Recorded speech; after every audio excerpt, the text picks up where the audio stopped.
আসসালামু আলাইকুম, সবাই কেমন আছেন? আল্লাহর অশেষ রহমতে আমরা সবাই খুব ভালো আছি। আজকে আমি আপনাদের সাথে শেয়ার করব প্যানকেক রেসিপি। প্যানকেক খুব স্বাস্থ্যকর একটি খাবার, চাইলে বানিয়ে খেতে পারেন। পুরো রেসিপিটি দেখে 2টো ডিম নিয়ে নিয়েছি, পরিমাণ মতো চিনি দিয়ে দিয়েছি। তারপরে এই দুটোকে ভালোভাবে মিক্স করে নিতে হবে। হ্যান্ড ব্লেন্ডার থাকলে ভালো হয়।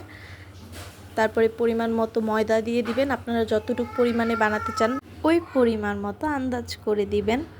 আসুন প্যানকেক বানাতে বানাতে আপনাদের সাথে কিছু কথা শেয়ার করি। আজকালকার মানুষ দিনটা এরকম হয়ে গেছে যে মানুষ নিজের খায়, নিজের পরে, কিন্তু অন্যের নিয়ে সমালোচনা করে। আপনি কিছু করবেন না, তারপরও মানুষ আপনার নামে মিথ্যা বদনাম রটাবে। আজকালকার দুনিয়ার মানুষই এরকম। পরিমাণ মতো লবণ দিয়ে দিলাম। এখন ব্যাটারটা ভালোভাবে মিক্স হলে দেখবেন দানা দানা যেন না থাকে। দুধ দিয়ে পরিমাণ মতো দুধ দিয়ে দিবেন। আপনারা চাইলে প্যানকেকে কলা অ্যাড করতে পারেন। নর্মালি যেভাবে বানিয়েছি ওইভাবেই বানাবেন, শুধু কলাটা একটু অ্যাড করে দিবেন।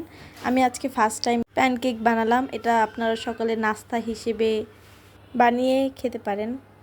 এখন চুলায় একটা কড়াই বসিয়ে দিয়ে তার ভিতরে একটু ঘি দিয়ে ভালোভাবে ব্রাশ করে নেবেন।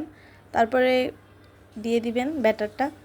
গোল চামচ নেবেন, ওটা দিয়ে দিলে ভালো হয়, গোল মতো শেপ মতো হয়, নাহলে অন্য চামচ দিয়ে দিলে শেপ মতো হবে না। তারপরে ঢেকে দিবেন।